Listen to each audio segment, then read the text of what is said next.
남편과는 대학 동기였습니다. 감수성이 예민하던 20대 초반 문학 동아리에서 만나 연애를 했고 졸업 후 바로 결혼했어요. 남편의 집안은 평범했지만 남편은 야망이 큰 사람이었습니다. 이름 없는 지방대를 나온 자신의 한계를 극복하기 위해 성실히 일했고 나중에는 자신의 동료들과 회사를 나와 사업을 시작했어요. 개발한 제품이 히트를 쳤고 딸이 초등학교 고학년에 오를 때쯤에는 꽤 부유하게 잘 살았습니다. 당신도 이제 하고 싶은 거 다 하고 살아. 지금도 다 하고 사는데 무슨. 글 쓰고 싶어 했잖아. 대학원을 가보는 건 어때? 이 나이에 무슨. 왜? 당신 대학 때 시를 꽤 잘 써서 교내에서 상도 타지 않았었나? 그게 언제적이야. 그래도 기억해줘서 고맙네요.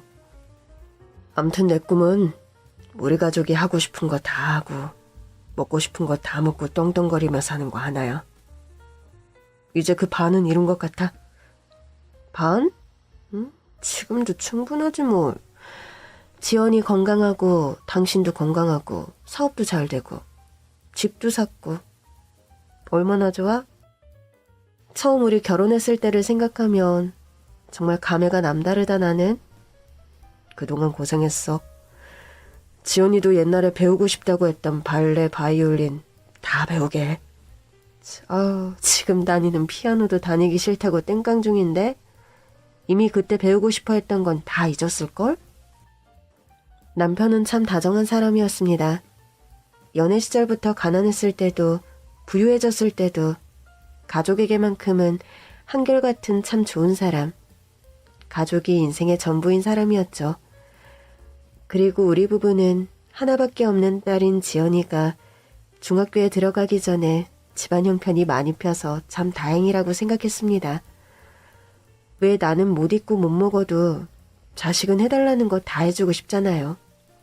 어릴 때 배우고 싶다던 발레나 악기들도 못 가르쳤는데 이젠 해달라는 거 다 해줘야지 그랬어요. 그런데 인생은 정말 롤러코스터 같습니다. 행복은 밀물처럼 왔다가 썰물처럼 빠지는 것이 예고되어 있는 것 같았어요. 오늘도 안 들어와? 회사야. 지금 상태가 많이 아니네. 왜? 무슨 일인데? 아니야. 당신은 말해도 몰라. 그래도 말을 해야지. 힘든 건 같이 나눠야지. 끊을게. 먼저 자. 내일 아침에 들어갈 거야. 여보. 회사 일이 갑자기 안 좋아졌는지 남편은 점점 더 집에 들어오지 않았고 말라갔습니다. 얼굴에 핏기도 없었죠. 그럴만도 한 게 거의 잠을 못 자는 것 같았어요. 사업이라는 게 원래 잘 될 때도 있고 안 될 때도 있다면서 자세한 얘기는 해주지 않았어요. 저는 서운했지만 안색이 안 좋은 남편에게 더 스트레스를 주는 것 같아서 맛있는 음식을 챙겨주기만 했습니다. 잘 먹지도 못하고 어느 날은 토를 하더라고요. 어머, 여보, 괜찮아? 위험한가? 아니, 먹은 것도 없는데 무슨. 병원 가보자. 괜찮아. 뭐가 괜찮아, 자꾸. 힘들다. 좀 잘게. 신경성일 수도 있어. 그래도 뭘 먹어야 기력을 차리지.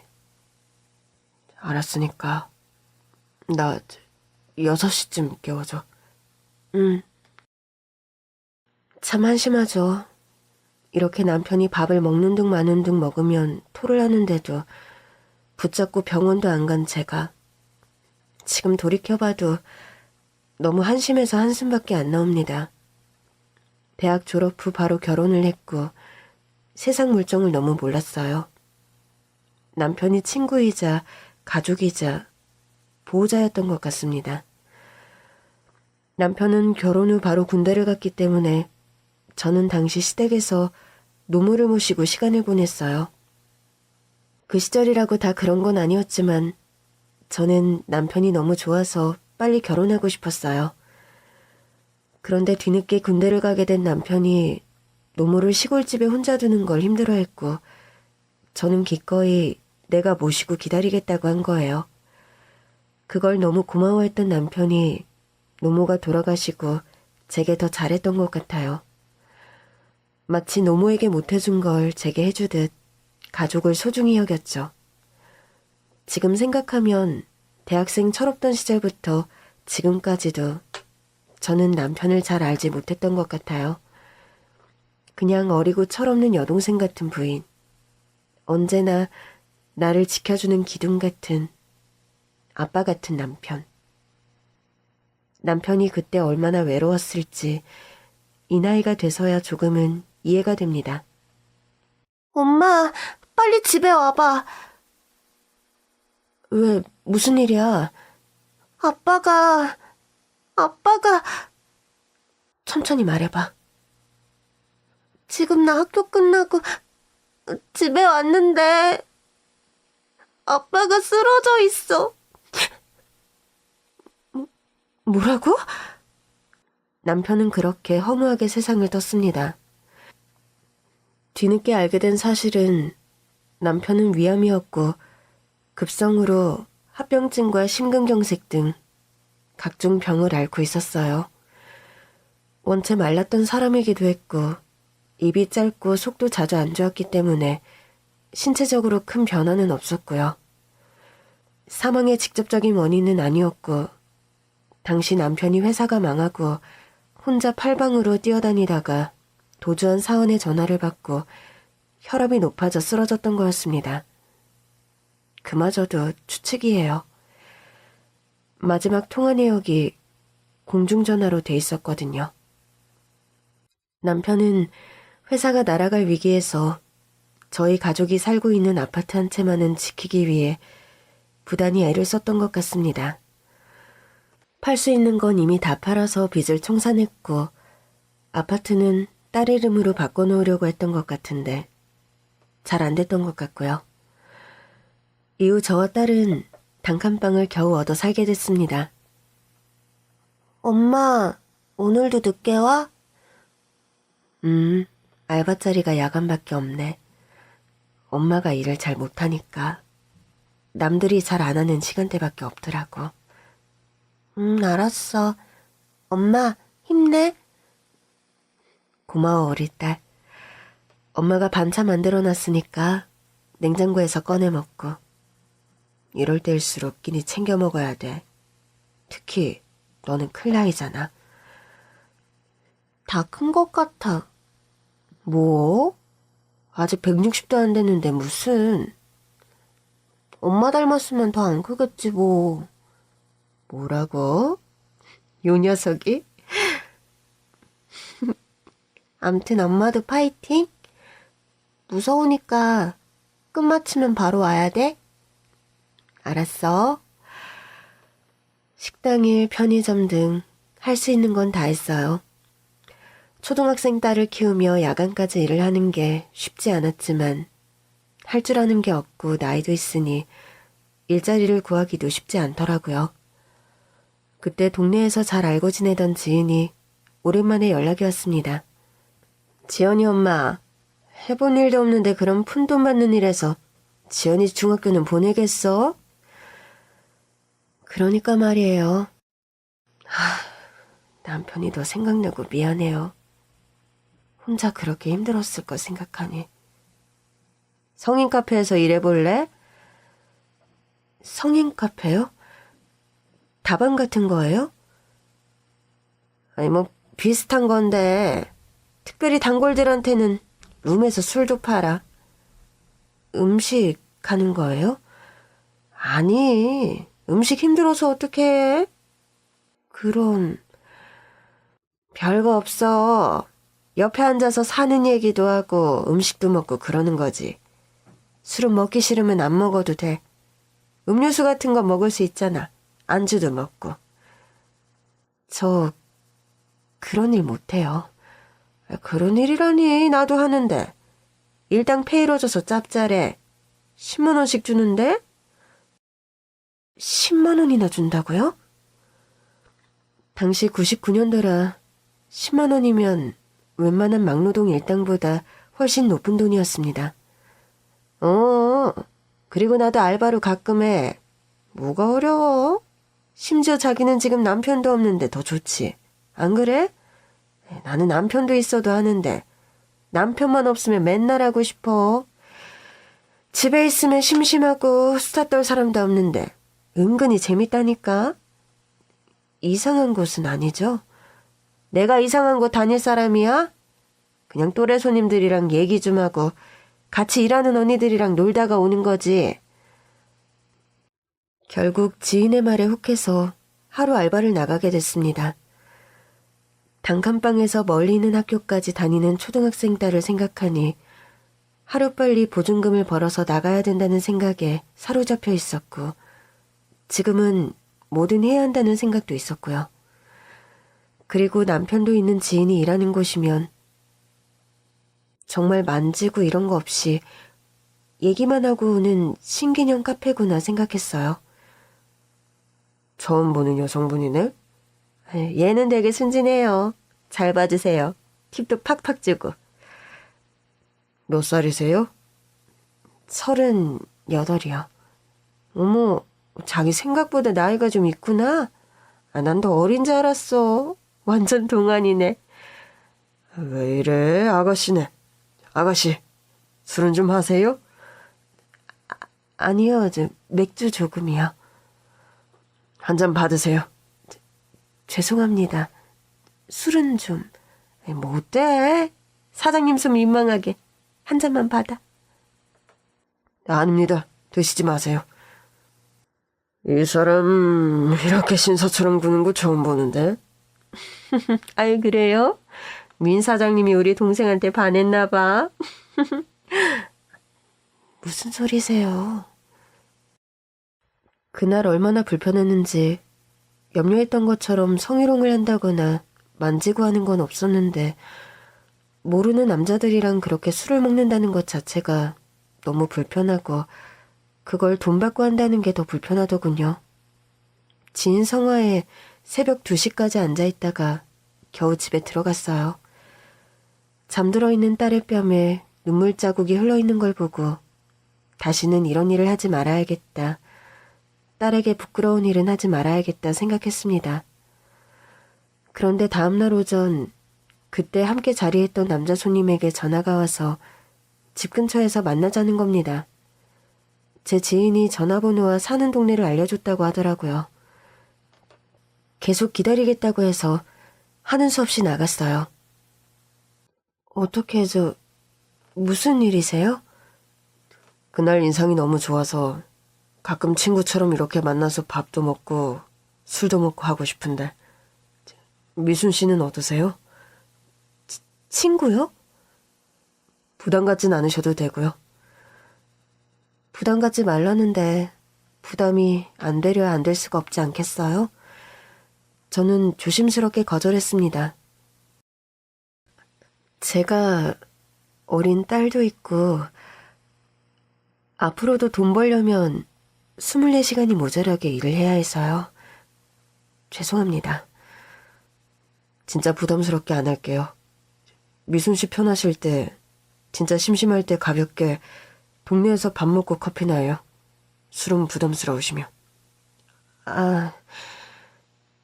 남자는 쉽게 포기하지 않았어요. 그날 가볍게 차를 마시고 헤어졌지만 맥주를 마시자고 했고 제가 하기로 했던 일 일당까지 주겠다며 자기가 너무 고민이 많아서 그렇다고 애걸복걸 하더라고요. 저는 성격이 부탁을 잘 거절하지 못하는 성격이라 바보 같지만 그렇게 몇 번을 더 만나게 됐어요.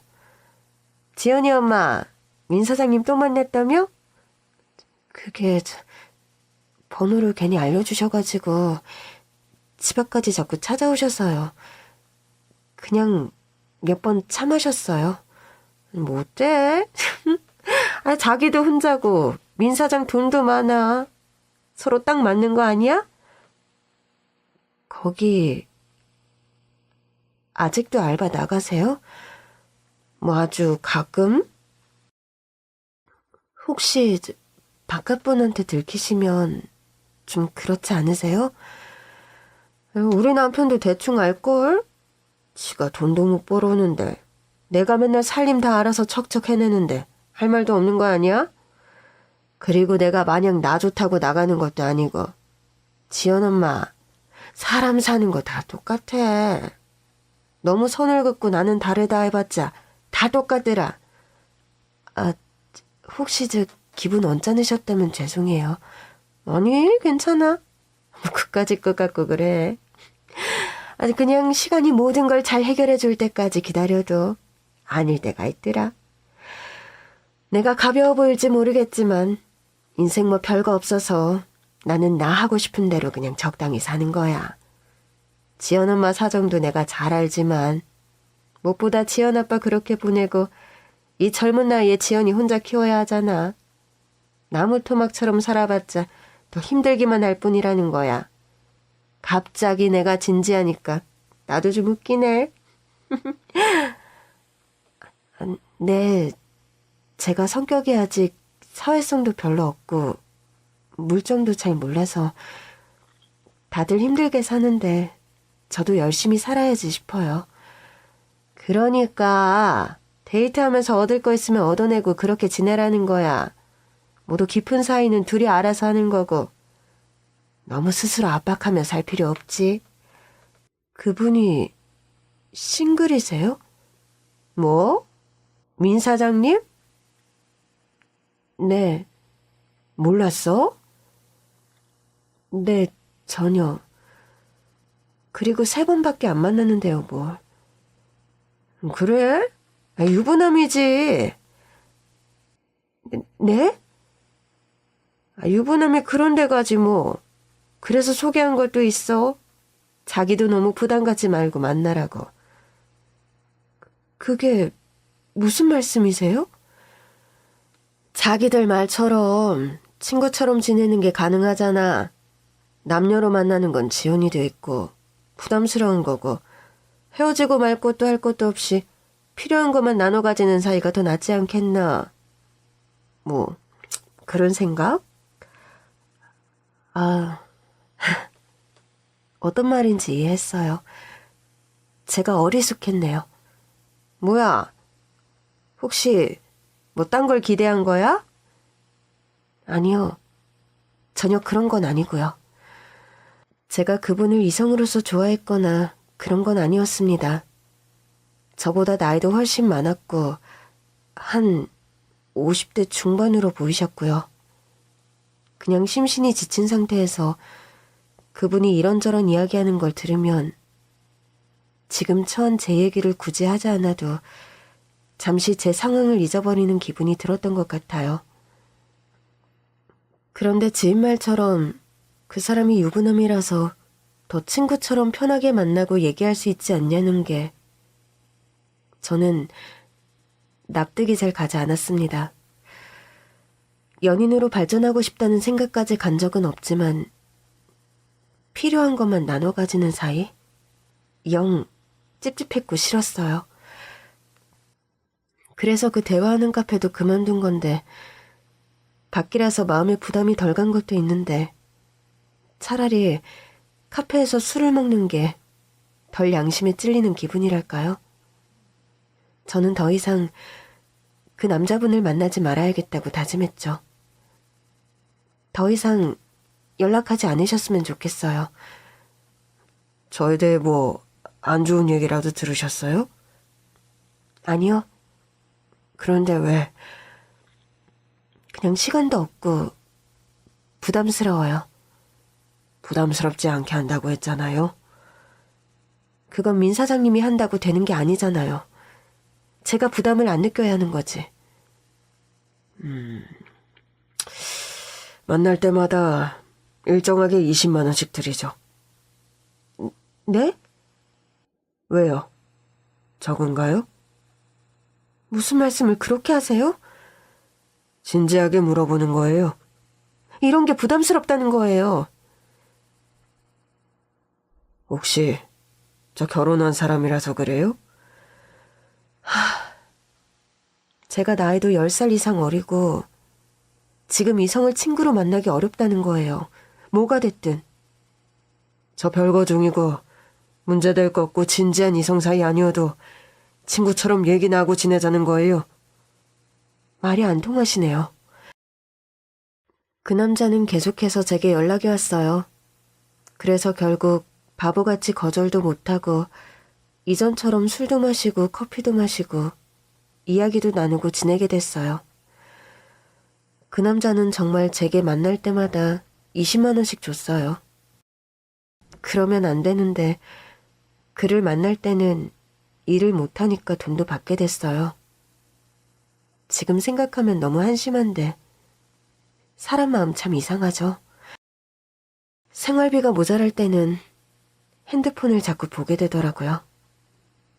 엄마, 요즘 무슨 일 있어? 왜? 아니, 우리 형편에 학원도 보내주고 하니까 좀 이상해서. 엄마가 열심히 일하잖아. 그래도 엄마 힘들게 일하는 것보다 그냥 집에서 공부하는 게 나은 것 같아. 너는 그런 생각 안 해도 돼. 공부 열심히 해서 훌륭하게 잘 성장하는 게 엄마한테 주는 선물이야. 알았지? 알았어.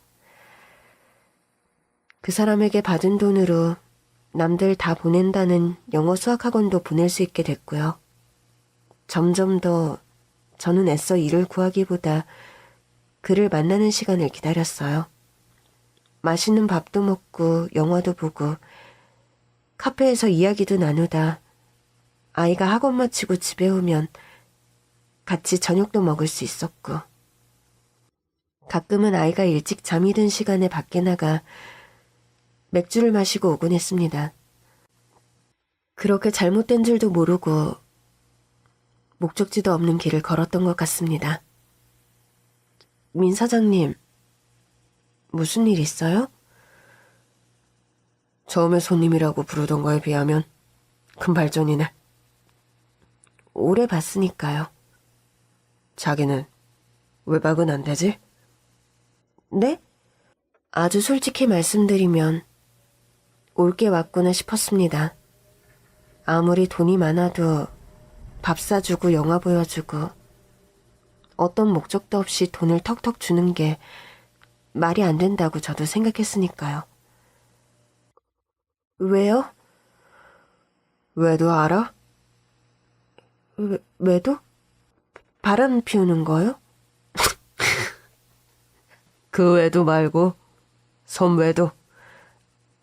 아, 들어봤어요.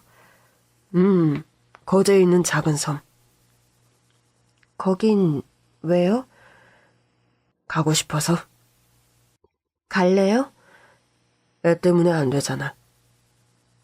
이번 주에 학교에서 수련회 가거든요. 수련회? 초등학생들이 그런 데도 가나? 네, 2박 3일이나 가요. 오, 그래. 그럼 가자.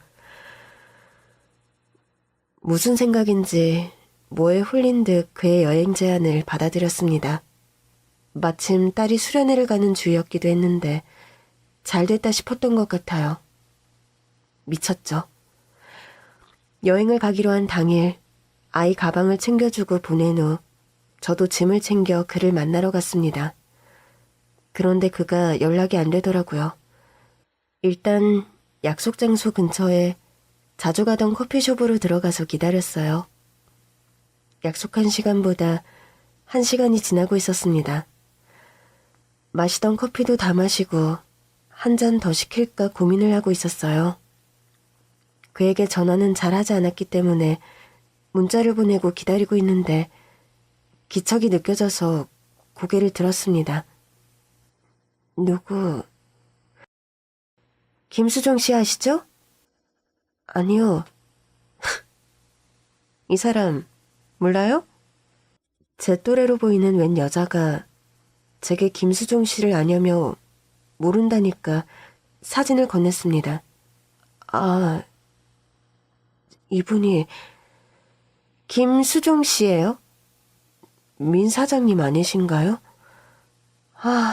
이름도 모르고 민 사장님으로만 알고 계셨나 봐요? 저 일단 앉아도 되죠? 뭔가 다 안다는 듯이 밀고 들어오는 여자를 보고 직감이 싸늘했습니다. 제가 그분 와이프예요. 그 사람 이름이 김수종이고요. 민 사장인 적은 없고요. 나이는 아세요? 정확히는 잘 몰라요. 나이도 모르고 만나셨나 보네요. 63세고요. 63세요?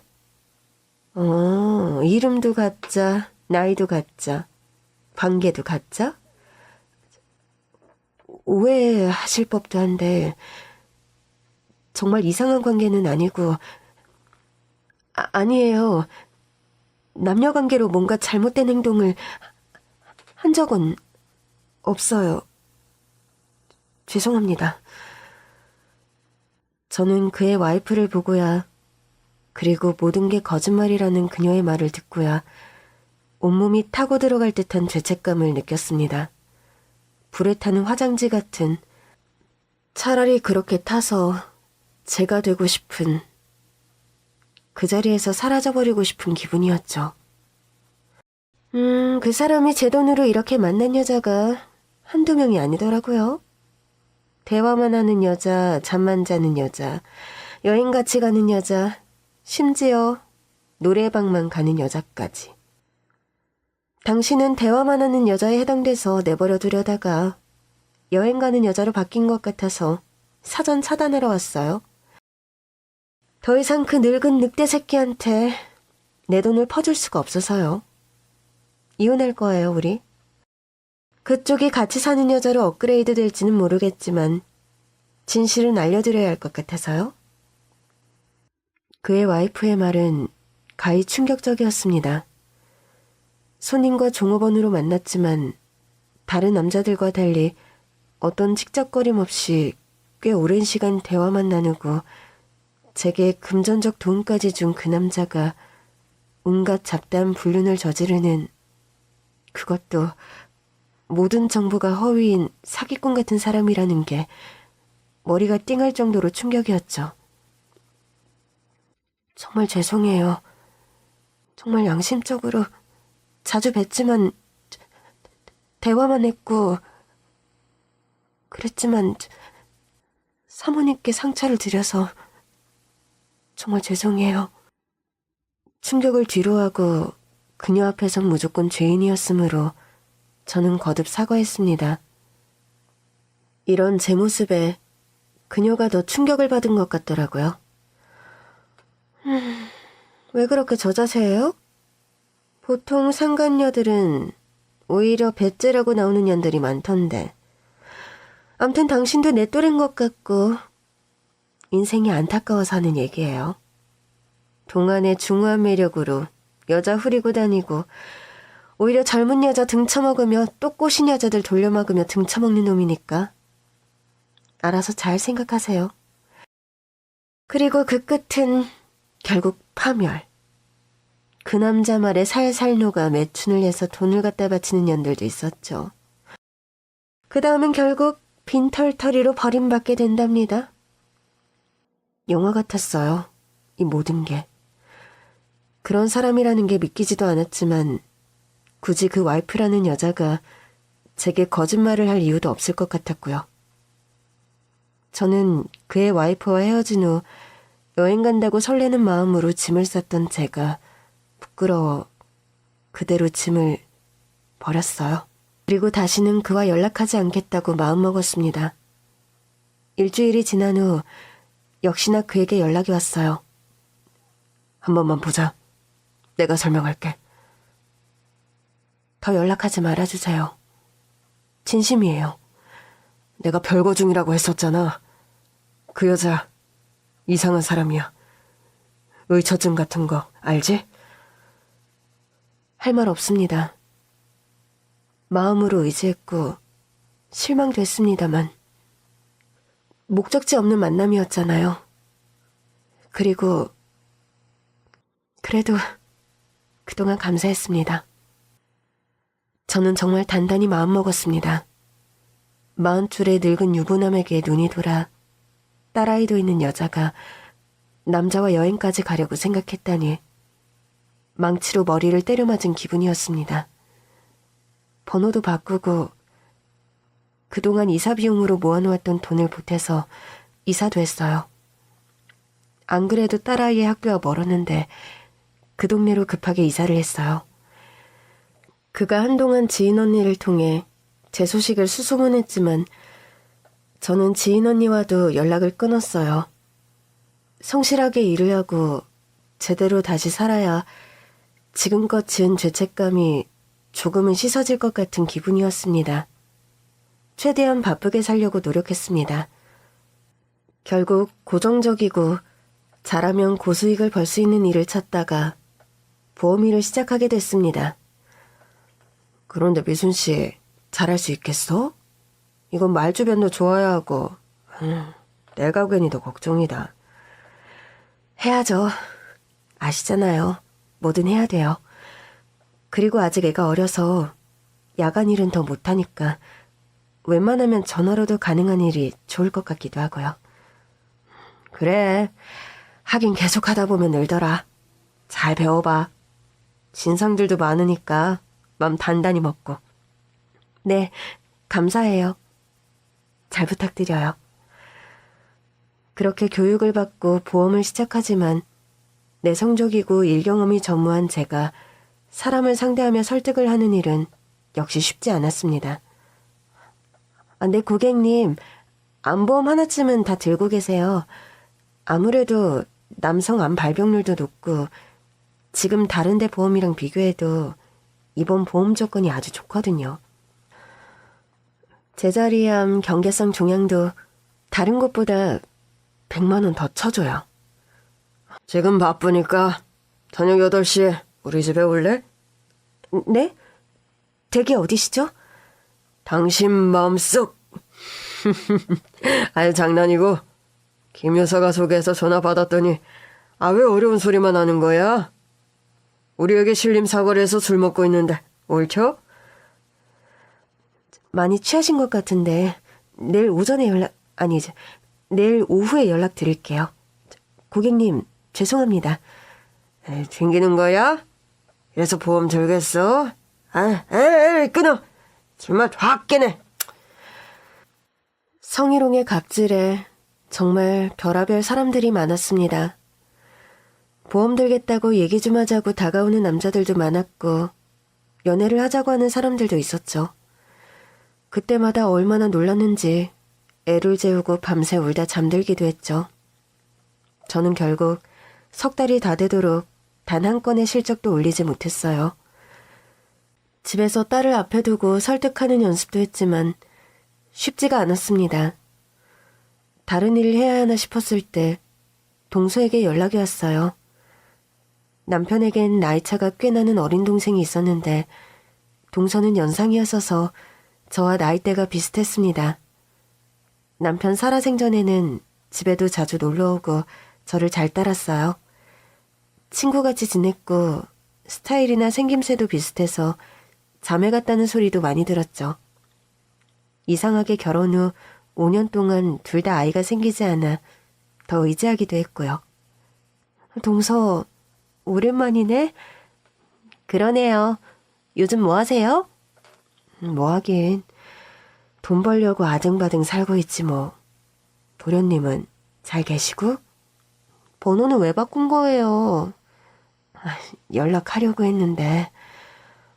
번호 알기가 진짜 하늘의 별 따기던데. 우리랑도 인연 끊으려고 한 거예요? 그럴 리가 없지. 미안해. 아니라면 됐어요. 우리도 그냥저냥 지내요. 안부차 전화했어요. 그렇구나. 다행이다.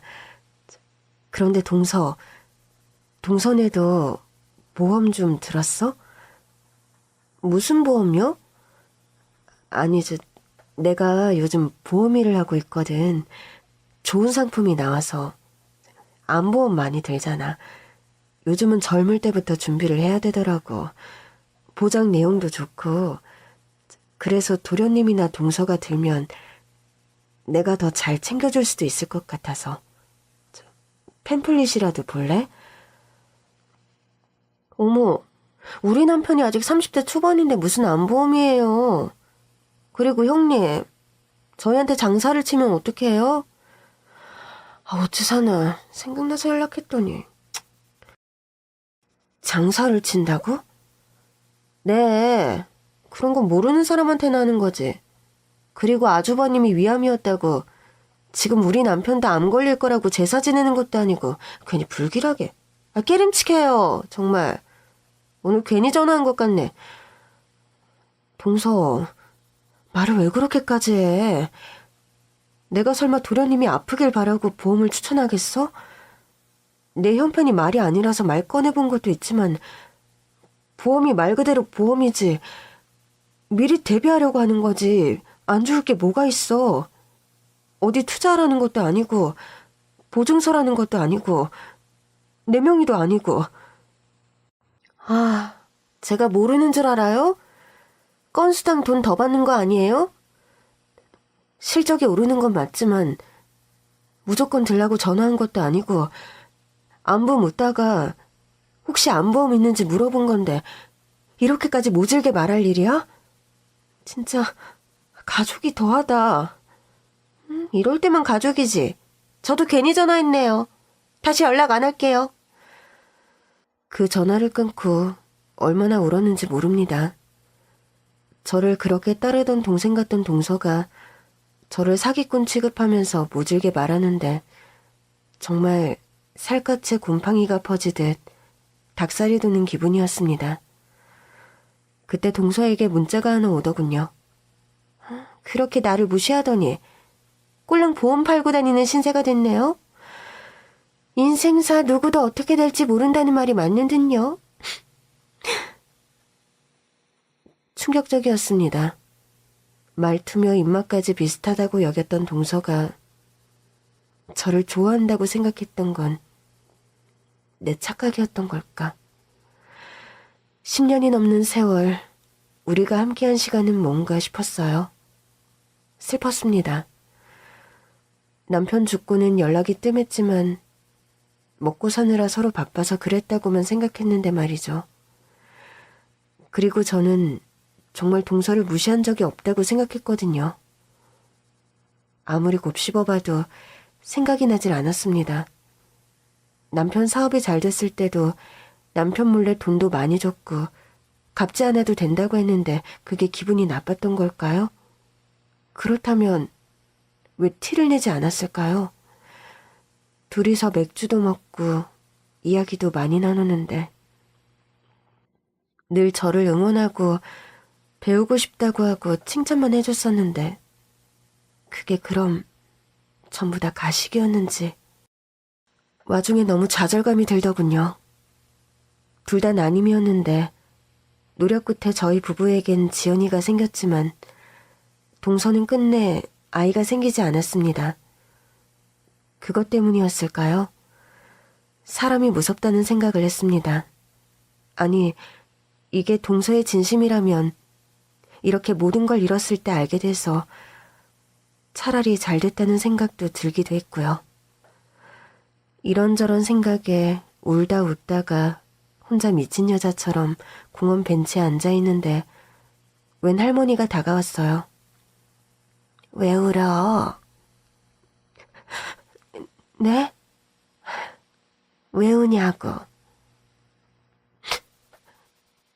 아니에요. 뭐가 아니요? 자, 이거 받아. 웬 꽃이에요? 내가 키운 꽃이야. 이쁘지?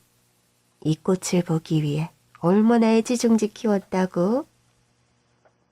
네. 무슨 일인데? 나한테 말해봐. 아니에요. 가시던 길 가셔요. 뭐가 자꾸 아니래. 이름도 얼굴도 없는 바위다 생각하고 그냥 말해봐.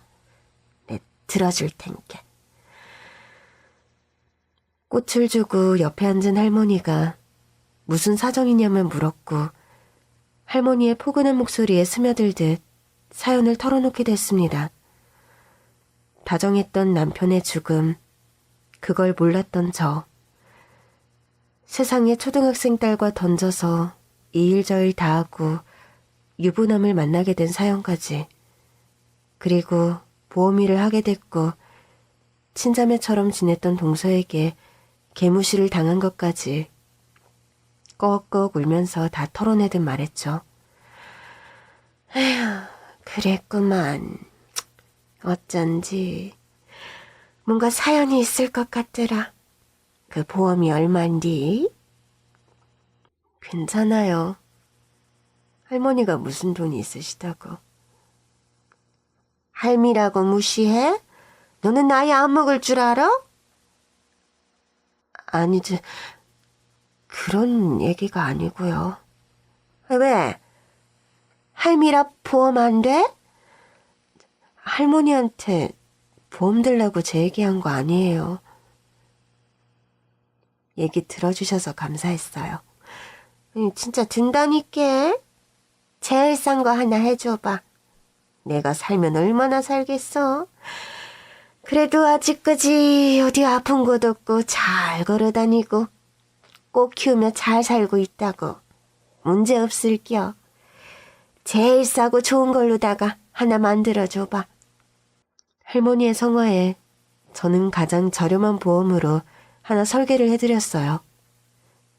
할머니, 정말 감사해요. 저한테 은인이세요.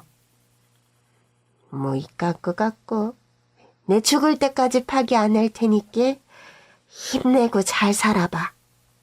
나 같은 호구들도 있을 수도 있잖여. 네? 장난이야. 아유, 아유, 장난을 칠 줄 모르니 손님이 몰리나. 사람이 좀 웃고 장난도 치고 그래야지. 일단 상대가 편안하게 느낄 거 아니여. 맞아요. 제가 좀 그렇죠? 할머니처럼만 달변이셔도 좋을 것 같아요. 달변은 무슨 개뿔. 어렵게 생각하지 말고 일단 오늘부터 거울 보며 표정부터 웃는 상으로 바꾸고 입술도 연한 루즈라도 쳐발라. 혈색이 그렇게 아파 보이는 보험 설계사한테 누가 보험을 들어? 안 그래? 화장은 제 형편의 사치인 것 같아서 더 안 했거든요. 죽은 남편에게도 괜히 미안하고. 개소리요, 그거. 나는 20대 때 남편 보냈어. 그래서 시댁에서 소박 맞고 내 잘못도 아닌데 죄인처럼 한평생 독수공방했는데 그게 제일 후회돼. 그리고 먹고 살기 위해서 뭘 못해? 화장이 무슨 죄예요? 기본 예의지. 할머니, 저보다 깨이셨어요. 신식이지? 할망구 마인드보다 못하는디. 누가 자네한테 보험을 들겠어?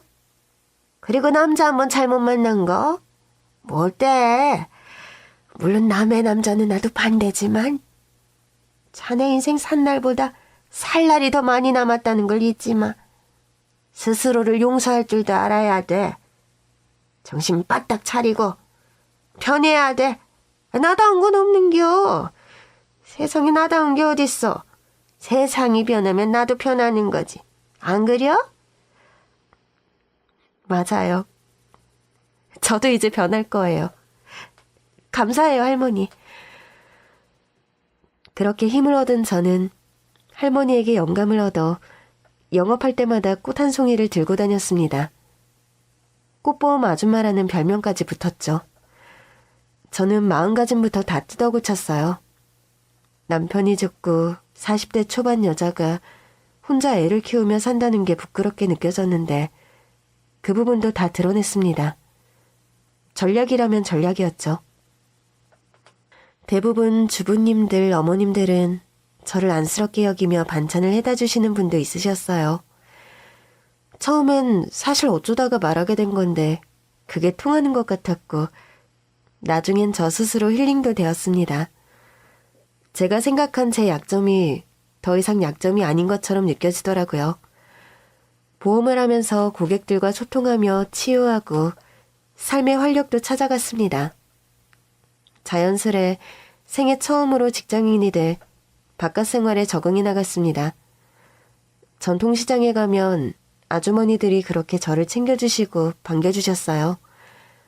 아주머니들의 소개로 저는 착한 꽃보험사로 유명해졌죠. 매일 출근 도장 찍듯 시장 한 바퀴 돌고 버스회사도 돌고 우리 가까이 서민들이 많은 곳을 주로 찾아갔습니다.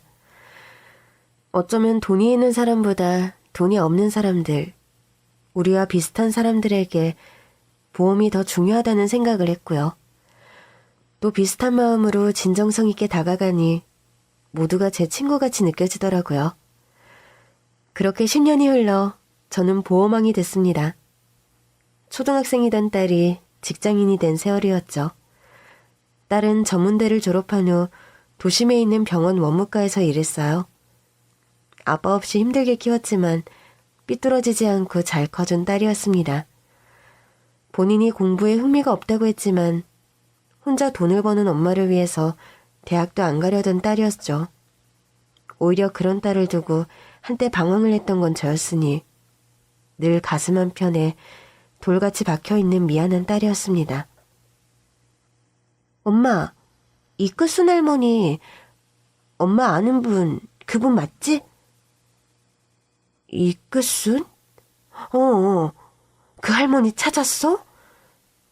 우리 병원에 입원하신 것 같은데? 정말? 내가 얼마나 찾았는데 내가 당장 갈게. 이끝순 할머니. 그 할머니는 10년 전 제게 꽃을 주며 응원과 조언을 해줬던 할머니세요.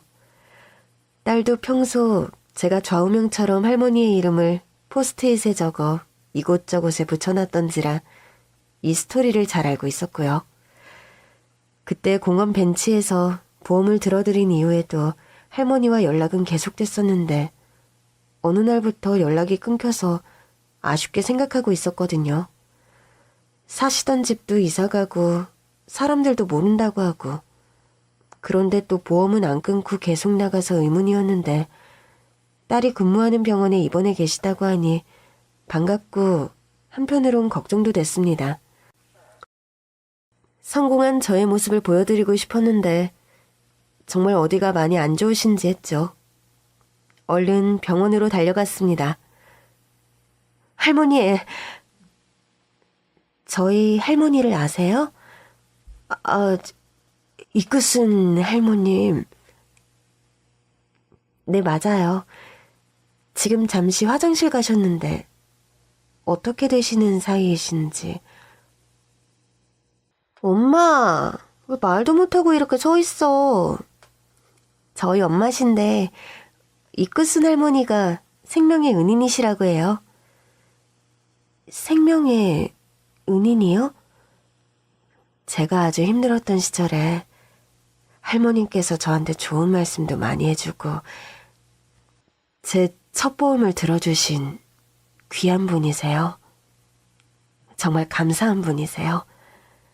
할머니 때문에 지금까지 열심히 일하고 이렇게 저희 딸과 잘 살 수 있었어요. 그때 뒤에서 할머니 기침 소리가 들렸습니다. 이게 누구야? 할머니, 저예요. 보험 설계사 미순이.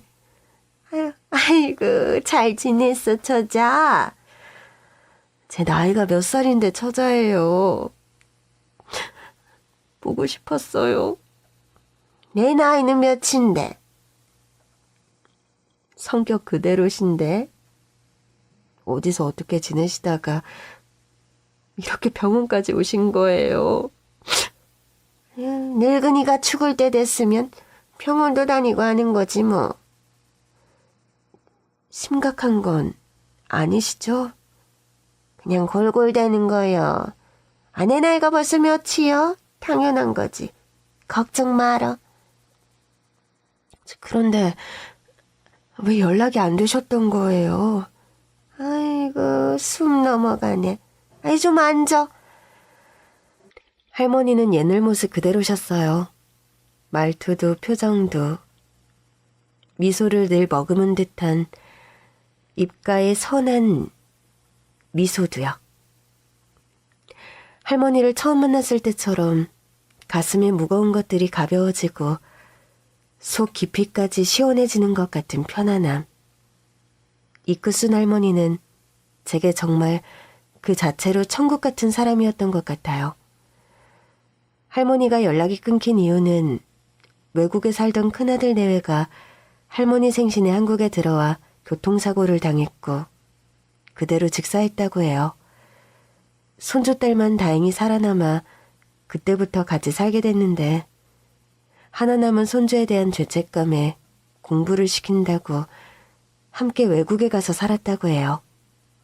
정신도 없고 그 어떤 것도 정리할 여유가 없이 떠났다고 하시더라고요. 그래도 제게 든 보험만큼은 끊지 않고 계속 넣었다고 해요. 그걸 왜 계속 넣으시고. 내 보험이지 자네 보험이야? 웃기는 여편 내네? 그렇긴 하지 엄마? 딸도 많이 컸구먼. 안녕하세요. 할머니 말씀 많이 들었습니다. 그래요. 자네랑 달리 아주 싹싹 크네. 저도 이제 보호망이에요, 할머니. 자네같이 쑥맥이 보호망? 아이고, 대단하네. 모두 할머니 조언 때문이었어요. 말 몇 마디가 정말 사람을 살게 할 수도 있구나. 할머니를 통해서 살면서 계속 느꼈어요. 그리고 저도 보험을 판매하는 입장이지만 고객들을 살린다는 마음으로 마음의 문을 두드리고 정성을 다해 보험을 설계했어요. 얼씨구 시를 쓰네 아주. 여전하세요. 저 진짜 말 많이 늘었죠? 하여튼 그러니까 많은 고객분들이 마음을 열고 소문도 나서 3년 연속 보호망입니다. 대단하네. 정말 대단해. 사람을 살리는 일을 했지. 아야. 그리고 자네가 나한테 들어준 보험이 정말 나를 살리기도 했어. 나는 이 보험에 보험료를 낼 때마다 처절한 삶에 지쳐있던 자네를 떠올리며 편지를 쓰는 기분으로 입금했어. 자네 얼굴을 떠올리면서 다시 일어서야지. 자네한테도 나도 그렇게 말했는데. 나도 일어서야지. 하나밖에 없는 아들과 딸 같은 며느리를 허망하게 보내고 이상하게 그 적금도 모두 아닌 저가형 보험이 위로가 되더구먼. 월마다 오는 행사처럼. 아이고 참 사람 일은 희한해. 정말 할머니 언변은 못 당하겠네요. 감동이라는 걸 못 받는 스타일이구먼 아주. 그리고 더 고마운 건 아들 내외가 하던 사업을 내가 뭘 알겠어. 득달같이 달려들은 늑대 같은 놈들이 다 파헤쳐먹고 손녀딸 키운다고 외국에서 다 늙어 빠진 내가 이것저것 하며 사는데 몸이 성악었어. 이번에 아팠을 때도 한국 들어와서 이 보험 청구하면 병원비 낼 수 있대서 내가 얼마나 감사했다고. 자네 생각 많이 했어 정말. 아, 다행이네요. 제가 더 살펴볼 게 있는지 보험 계약 내용 한번 검토해 볼게요. 그려. 우리는 이런 거 잘 몰라. 외국에서 오래 살아서 잘 챙겨줘. 저는 시간 날 때마다 할머니 면회를 왔어요. 그간 못 나눴던 이런저런 얘기들을 하다 보니 시간이 가는 줄 몰랐죠. 그리고 제가 할머니에게 해줄 수 있는 일이 또 뭐가 있을지 생각했습니다. 이번 주 금요일에 퇴원이라서요. 병원비 정산하러 왔어요. 이미 완납이 되셨던데요? 네? 낸 적이 없는데. 그럴 리가요. 정말이에요. 다시 한번 확인해 주세요. 저희 엄마가 내셨어요. 보호막 미순 씨. 그러면 안 되는데. 어머니가 알아보니 그 전에 든 보험이 안타깝게도 얼마 전에 만료가 됐다고 해요. 그렇기도 하고 저희 엄마가 큰 은혜를 입었다고 꼭 병원비를 내고 싶다고 하셨어요. 할머니한테는 일단 모른 척 해주세요. 몸도 아직 성치 않으신데 너무 신경 쓰게 하고 싶지 않으시다고 하셨어요.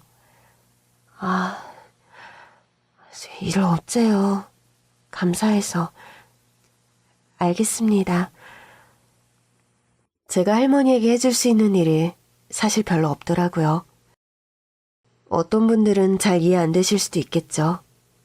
하지만 제가 제 인생에서 가장 힘들 때 큰 힘이 되어준 할머니의 말씀, 그리고 그 만 얼마짜리 보험이 정말 저한테는 저를 지금까지 살게 해준 원동력이었거든요. 다행히 할머니는 건강을 되찾으셨어요. 그리고 계속 할머니네와 왔다 갔다 하면서 진짜 가족처럼 지냈어요.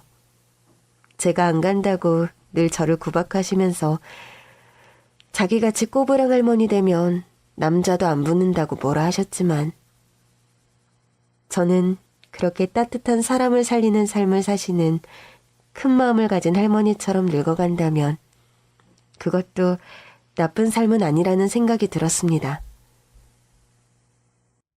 그리고 또 10년이 흘렀습니다. 할머니, 할머니. 엄마, 이제 그만 울자. 일어나요. 할머니가 돌아가셨어요. 90이 되셨으니 지병 때문이라고만은 할 수 없었지만 친엄마를 잃은 기분으로 큰 상실감이 들었어요. 그리고 부조금을 5천만 원을 했습니다. 사실 더 해드려도 모자라죠. 받을 수 없어요. 이렇게 큰 돈을 부조금으로. 아가씨, 내가 알아보니까 지금까지 할머니가 제게 든 보험이 적금형으로 기재돼 있었다고 하더라고. 내가 초짜라 그것도 몰랐지 뭐야. 이제껏 할머니가 납입한 보험료 그대로 다시 돌려드리는 거야. 할머니가 좋은 일 많이 하셔서 아가씨도 잘 되라고 마지막 가시는 길 남긴 선물이라고 여기자. 정말요? 결혼도 했다며. 큰돈이 안 되겠지만 살림에 보태 쓰고 언제든 너한테도 연락하고 그래야 돼? 알겠지? 네. 정말 감사해요. 거짓말에도 색깔이 있다고 하죠. 할머니 소녀에게 제가 한 말은 눈처럼 하얀 거짓말이라고 말하고 싶습니다. 다 녹아도 그 안에 다른 뜻이 없는 깨끗한 거짓말. 할머니가 보고 싶네요. 절망에 빠진 분들이 계시다면 너무 나만 힘들다고 생각하지 마세요. 굽이굽이 언덕만 있는 것 같은 내 삶도 저 끝엔 푸른 바다가 있는 아름다운 들판이 기다리고 있을지도 모르니까요. 우리는 생각만 바꿔도 다시 살 수 있습니다.